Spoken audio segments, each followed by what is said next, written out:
Okay. Mima, inhale. Exhale. Okay. Nagpaltik yung ulo ko, mga minamahal. Sumakit yung ulo ko. Grabe. Dito nga po guys, sa ginawa na namang kalokohan, ginawang paglaban bawi ni NBI Regional Director 11 and Attorney Archie Albao.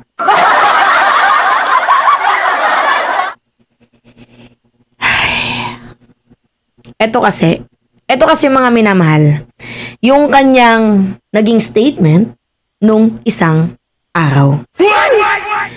NBI 11 debunks report of arrest of Kibuloy's co-accused. So sinasabi niya, malinaw naman na hindi po totoo na nahuli nila yung 4 pang natitira. Kasi di ba 5 yon? 5 yon yung taong may tagi-1 milyon sa ulo. Si Pauline nauna nang nahuli ng PNP. Kung kaya't makikita nyo nga, malaking achievement na ngayon sa PNP, di ba? Kasi nagpa-press conference sila. Tapos si Albao, 4 yung nahuli. Wala man lang pa press conference.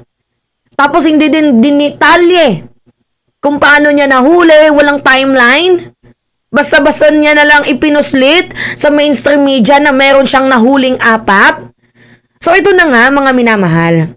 Nahuli ni Archie Albao yung 4. Meron tayong basis dyan. Kasi nasa balita po yun. Tapos, ilang araw lang din. Siguro oras lang yung lumipas. Bigla niya po itong binawi. Ang sabi niya, that's not true. Yan po yung sinabi ng National Bureau of Investigation, Regional 11 Director Archie Albao.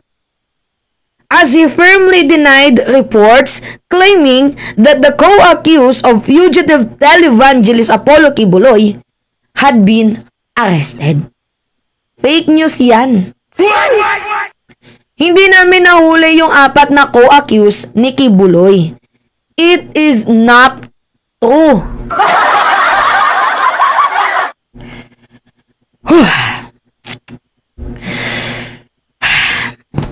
Okay, simulan muna natin yung balita, mga minamahal. Simulan muna natin.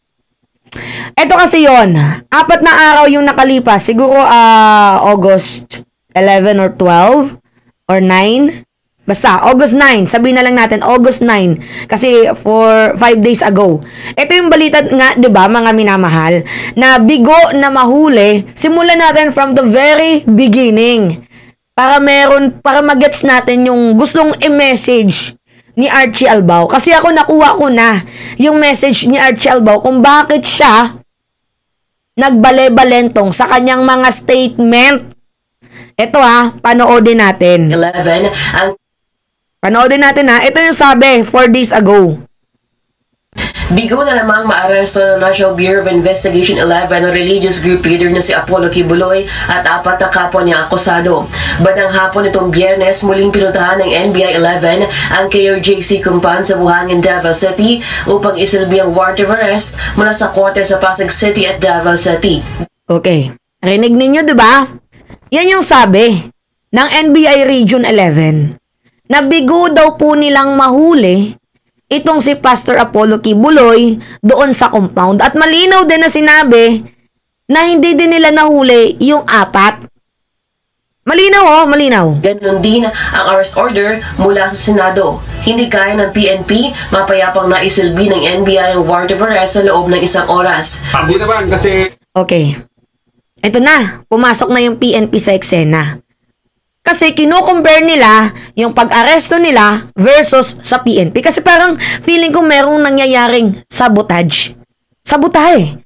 Mga minamahal. Kasi hindi po nakipag-coordinate ang NBI dito sa PNP. Diba? Pansin nyo? Tapos, proud na proud po ang KOJC na mapayapang ni-raid ang compound. Wala pong nangyaring girian, wala pong nangyaring awayan. Diba? Talagang yung ngiti ng ng KOJC lawyer, talagang mayroong kakaiba. May something. O ano pa yung sabi ni Archie Albao? The KOJC personnel as well as dito yung mga lawyers nila, pinapasok naman tayo. Ayon kay NBI 11 Regional Director Attorney Arcelito Albao, nais umano nilang kumpirmahin ang mga kumakalat na impormasyong nasa loob ng compound na tatago si Kibuloy. Pero pagkatapos ng mahigit isang oras na paghahanap ng NBI kasama ang abogado at opisyal ng KOJC ay hindi nila nakita ang religious group leader. Okay, nagets ninyo? Kasama ang abogado. Hindi daw nila nakita ang religious leader na si Kibuloy. Sino ba namang tanga? Kasama mo yung abogado? Magsisilbi kayo ng search warrant? Kasama yung abogado? Oh, nagigets ninyo? At saka ano yung meron kay Albao? 'Di ba? Mga minamahal, ano yung meron kay Albao na wala kay Torre? Kasi pag si Albao, welcome sa Kingdom of Jesus Christ. Pag si Torre, hoy, may pahampas-hampas pa, may pa-water-water cannon pa, nagwawala ang KOJC, may itak, may batuta. Ang daming equipment. 'Di ba? Mga equipment na ginagamit, pamukpok, pangharas. Dito nga po sa PNP. Oh, okay. Pinasok namin yung kingdom. Consists of 4.2 hectares, a 3-story kingdom, and meron siyang underground. Pinasok natin yung buong area. And so far, wala naman tayong nakita mga akusado, including Pastor Kibuloy. Tiniyak naman nila na handa silang Oh, malinaw 'di ba? Wala daw silang nakita kasama, wala daw silang nakitang Kibuloy at yung mga akusado. Malinaw na sinabi ni Archie Albao. Okay. Ito yung sabi ng lawyer. Bigay ng proteksyon kay Kibuloy at kasamahan nila sakaling sumuko sila sa mga otoridad. Ayon naman sa abogado ng KOJC na si Attorney Israelito Torreon, hindi na umano kailangang magdala ng mga armas kung nais pasukin ng PNP ang compound. I think there is no need anymore. That would be the 7th or 8th times that they would be doing that, and that would be a disservice already to the warrant. Pero ito naman ang tugon ng KOJC sa hamon ng PNP na magdala ng mahigit 1,000 pulis upang galugarin ang lahat ng sulok ng 30 hektarya na KOJC compound. Hindi kailangan na magdala ka ng maraming armas dito kung makipag-cooperate po sila sa amin. Okay. Oh, kita nyo? Iba po yung treatment ng KOJC sa NBI versus yung treatment nila sa PNP. Narinig ninyo, may hamon kami sa PNP. Na kapag pumunta sila dito, wala silang dalang mga bla bla bla bla, chu chu chu chu. So doon pa lang, meron kayong mapapansin. Ibig sabihin ba, nung nag-search warrant, itong sila Albao, wala silang dalang kagamit-gamit? Eh lalo pat may mga baril si Kibuloy. Diba? Ilan na yung na-surrender? Iilan pa lang yung na-surrender? Hindi pa nga halos lahat na-surrender, diba? Ay, kaya pala, nung nag-grade, yung NBI, nag-brown out. Mga walang dalang equipment. Wala man lang flashlight.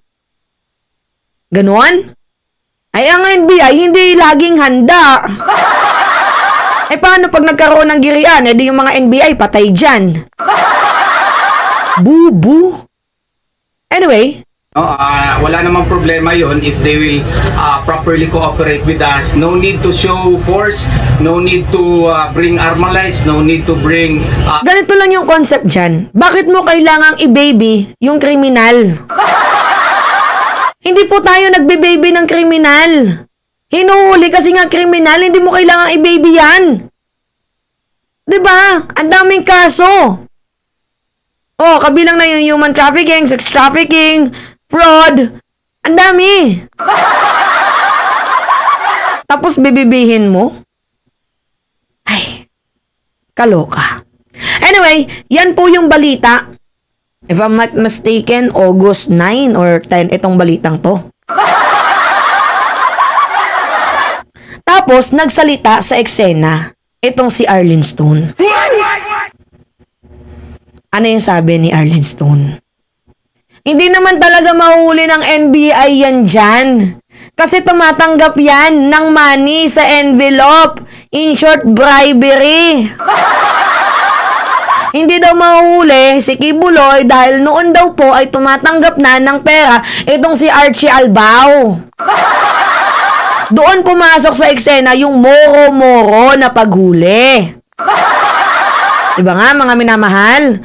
Na kinall out ni Arlene Stone at pinick up din naman ng mainstream media na dapat itong si Archie Albao ay paimbestigahan. So meron pong isang congressman ang nagsabi, si Ace Barber, na balak niya pa lang.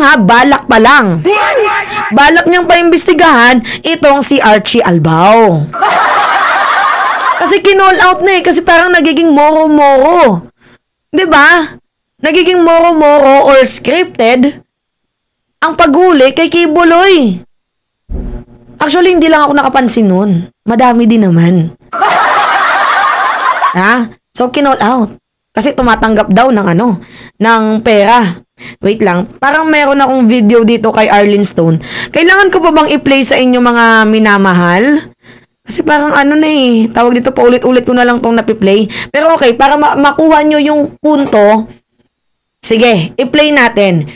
Pagkatapos ng palpak na paghuli ng NBI, nagsalita si Arlene Stone sa kanyang YouTube channel and kasama yung isang vlogger na si Vad. Ito yung sabi.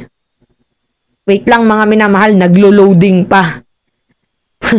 Ano ba naman to? Ang tagal ng ating internet Loading.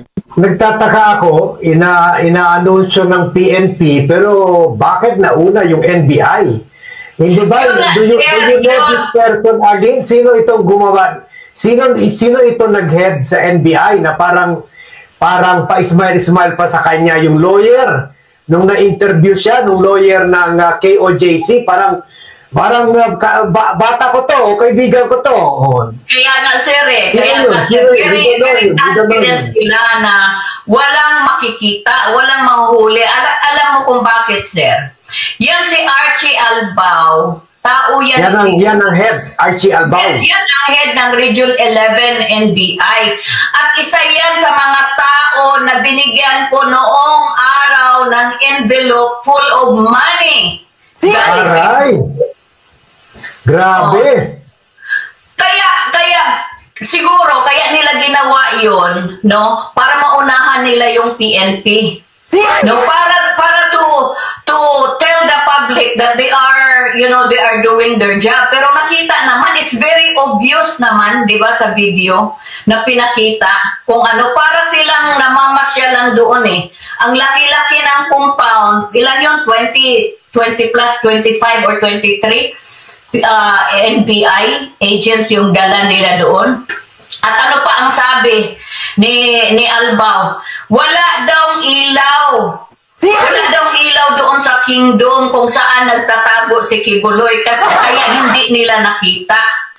Kung pupunta kayo sa isang lugar and you are executing raid, wala kayong mga equipment.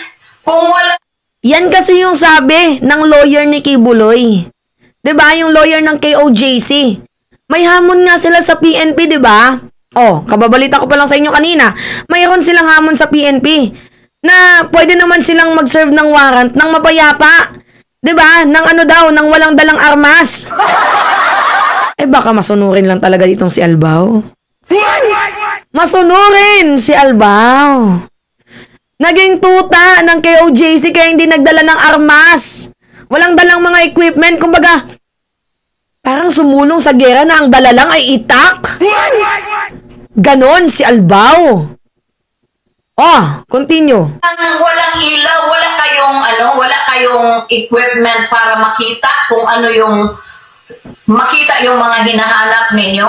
Very crucial. You were saying, nagbigay ka ng envelope dito kay Albao na NBI chief ng Davao Region? Yes, isa po yan na binibigyan ng regularly binibigyan. Yes, ni Kibuloy kapag tumatawag yan at pumupunta doon, may mga isa yan sa mga officials, mga officers natin na nakakatanggap ng money from Kibuloy. Okay. Nagets nyo na, di ba? So, ini-insist ni Arlene Stone na kaya hindi naman talaga mahuli-huli. Hindi na talaga nila huliin yan si Kibuloy. Kumbaga, peking raid, maybe? Peke yung isasagawang raid?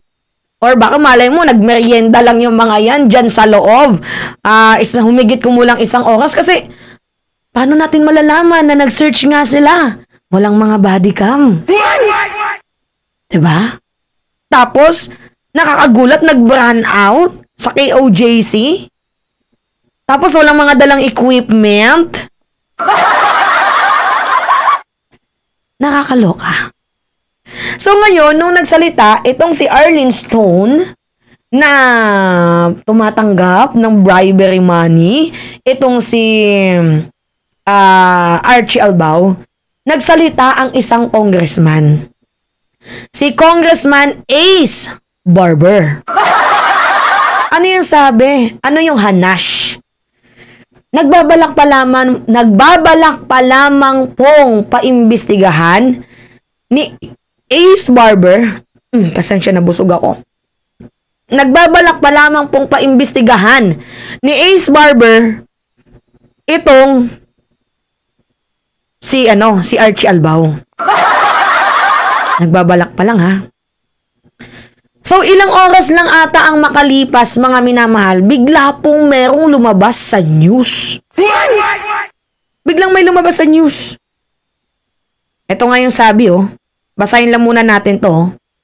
Anong sabi dyan? Yan po yung statement ni Archie Albao. At may video tayo na ipapakita, syempre, para malinaw. Sabi niya, sa mga operations na ito, meron po tayong nahuli na 5 co-accused ni Pastor Kibuloy. Kami lang po ang nakahuli sa NBI. Nagyabang na siya. Na nahuli na daw po nila yung 4. Itong pagsiserve natin ng sunod-sunod na warrant of arrest po, pabalik-balik po kasi hindi naman po magkasabay itong inisyong warrant of arrest. Dito, nagyabang na si Albao. So, bakit siya nagyabang? Para lang naman sa akin, maybe. Siyempre, di ba, papaimbestigahan si Archie Albao. Papaimbestigahan siya. So, baka malay mo, may pinaprotektahan ng lolo na takot. Para mawala yung issue, para mapatay yung issue na at tumatanggap ng bribery money, pagmukaing sinungaling si Arlene Stone. Ano pa ba yung pwedeng maging consequences? Diba? Pwedeng pagmukain na sinungaling si Arlene Stone, patayin yung issue. Diba? Maprotektahan si Kibuloy. Hindi maimbestigahan si Archie Albao. Kaya niya ito sinabi. Na nahuli nila ang 4 na co-accused. Ngayon, dito pumasok yung tanong natin. Bakit nung nahuli yung 4, hindi ka nagpa-press conference? Kasi achievement yan. Tingnan mo nga yung PNP, isa nga lang yung nahuli nila. Proud na sila Yung kay Pauline Canada. Tapos ang malala mga minamahal, bakit wala man lang mga picture na talagang nahuli? Kasi yung kay Pauline Canada, di ba? Mayroon pang patahot, tinakpan yung muka. Di ba may ganyan? Tapos nasa likod ni tawag dito, ni Benhur Abalos. Di ba? Nahuli nga. Mainstream agad Kasi greatest achievement po yun, mga minamahal. Tapos yung kay Archie Albao, nahuli na po namin yung 5. Pero walang mainstream. Itinago. Nako. So, paano mo nasabi na fake news yung binalita ng teleradyo? Kasi 'di ba, kagaya nga ng sinabi ko sa inyo kanina, pinakita ko na 'di ba? Ito yung sabi ni Archie Albao. Kibuloy, NBI 11 debunks report of arrest Kibuloy co-accused. Fake news daw yun, hindi daw yun totoo. So, paano hindi naging totoo? Ito yung balita, galing mismo to sa bibig mo. Pakinggan natin mga minamahal Pakinggan natin. Apat pang hapwa akusado ng puganting leader ng Kingdom of Jesus Christ na si Pastor Apollo Kibuloy ang naaresto na. Sinabi sa programang Issue Spotted ni NBI Davao Region Director Archie Albao na nahuli na sina Crescente Canada, Ingrid Canada, Jacqueline Roy at Sylvia Semanes sa kanilang sunod-sunod na operasyon. Dahil dito, arestado ng... Oh, narinig ninyo? Narinig ninyo!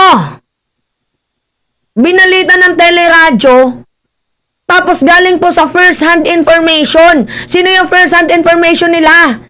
Sino yung kumabayo? Si Archie Albao na mismo, galing sa bibig ni Archie Albao. Tuloy natin. Lahat ang 5 kapwa akusado ni Kibuloy matapos unang naaresto si Pauline Canada noong Hulyo. Ayon kay Albao, patuloy ang pagtugis kay Kibuloy na may patong na 10 milyong piso para sa kanyang ikadarakip. Nauna nang sinabi ng Davao Region Police na nasa loob pa rin ng compound ng Kingdom of Jesus Christ si Kibuloy na naharap sa kasong child abuse, sexual abuse at human trafficking na walang piyansa. Sa mga operations na ito, meron po tayong nahuli na 5 co-accused po ni Pastor Kibuloy. Kabilang po ang nakahuli sa NBI. Itong pag-serve natin ng mga sunod-sunod na warrant of arrest. Pabalik-balik po kasi hindi naman po magkasabay itong mga inisyong warrant of arrest. Headline ngayon! Itinanggi naman ni Albao na tumatanggap siya ng payola mula kay Kibuloy kasunod ng bintang ng dating pastoral worker ni Kibuloy na si Arlene Stone na tumatanggap si Albao ng suhol mula sa Kingdom of Jesus Christ. Sinabi na Albao na hindi niya kilala si Stone at hindi pa siya ang nakaupong regional director nang simula ng investigasyon kay Kibuloy. Headline ngayon! Wala naman pong sinabi si Arlene Stone na naging NBI ka na nung tumatanggap ka ng pera. Ang sabi ni Arlene Stone, dati, nung pastoral siya yung naghatid ng pera papunta sa'yo. Pero ito kasi yun yung interview na yun. Kasi ito, summarize lang to mga minamahal eh. Wait lang. Ito yung interview niya oh. Pakinggan nyo. Pakinggan nyo yung interview niya. Wait lang.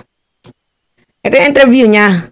Arakan balik kayo. Ibig ko mo sabihin, hindi lang po kami ngayon nag-operate. Matagal na po. At saka ito sa mga operations na ito, Sir Tony and Ma'am Casey, meron po tayong nahuli na 5 co-accused po ni Pastor Kibuloy. Kami lang po ang nakahuli sa NBI. Ito ba yung magkakamag-anak na Canada ba yun? Yes sir, maalala natin sir, nahuli namin yung 5 co-accused ni Kibuloy, except kay Pastor Kibuloy dahil wala nga po siya doon nung magkaroon tayo ng pag-serve ng warrant of arrest. Na-arresto natin. Oh. Lahat naman ata narinig yung sinabi, di ba? Kami lang po yung nakahuli yung NBI. Nilinaw ng nagtanong, ito ba yung magkakapatid na Canada? Opo. So, paano yan? Ginawa mo pa kaming sinungaling? Ginawa mo pang sinungaling ang mainstream media? Although, hindi natin pwedeng questionin ang credibility ng mga to kasi unang-una, nanggaling sa bibig mo. Nanggaling sa bunganga mo. Hindi naman yan ibabalita kung hindi nanggaling sa bunganga mo eh. Ganito yung nakikita ko mga minamahal. Para po maputol yung issue ng bribery money, nagyabang na siya. Nagyabang na ang lolo ninyo na nahuli kahit pwedeng nahuli tapos tinago, ayoko mag-isip ng ganon. Pero pwede yun. Ngayon ko lang din naisip yun mga minamala. Pwedeng nahuli pero tinago nyo. Pero mas lalo kayong mapapahamak nun. Obstruction of justice yun. Pero anyway, dito tayo sa punto ko. Nagyabang si Archie Albao. Na kesyo nahuli na nila itong 4 na co-accused, akusado, nakasabwat ni Kibuloy. Nagyabang na siya mga minamahal. Pero, hindi pa naman po nahuli. Kasi wala namang pinakita sa atin, di ba? So ngayon, yung pinakapunto natin dito, nung nabisto na siya, bigla siyang kumambyo. So, dapat ipasuspend itong si Archie Albao. Palitan. Palitan tong taong to. Oo. Ito yung mga taong nakakasira sa ating gobyerno. Kung yung PNP nga paulit-ulit nagbabalasan, tapos yung NBI hindi. Hindi pwede yun. Hindi pwede yun. Walang ganun. Sana, yung NBI palitan. At, bukod sa papalitan, paimbestigahan din. Para nang malaman natin yung hukay nito. Mas malaman natin yung totoo. Yung pinaka mas malalim na totoo. Kung totoo nga bang may koneksyon si Archie Albao dito kay Kibuloy, dapat ipatawag to. Para malaman natin ang totoo. Kasi ginagawa tayong gago eh. Ginagawa tayong bobo, ginagawa tayong sinungaling. Mali yun. Hindi tama yun. Huwag ganun. Yun. Itinanggi niya eh. Walang bawyan yan. Sinabi mo na, di ba? Ano yun? Tinatago ninyo? Maybe nahuli ninyo tapos tinatago ninyo. Pero ayoko namang isipin yung ganun. But give the benefit of the doubt. Diba? Huwag kang laban bawi. Hindi tama yun. Wala kang prinsipyo. Wala kang isang salita. Ang sarap mong karatihin eh.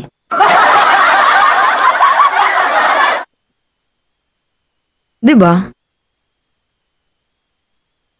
Anyway. Yun. Okay?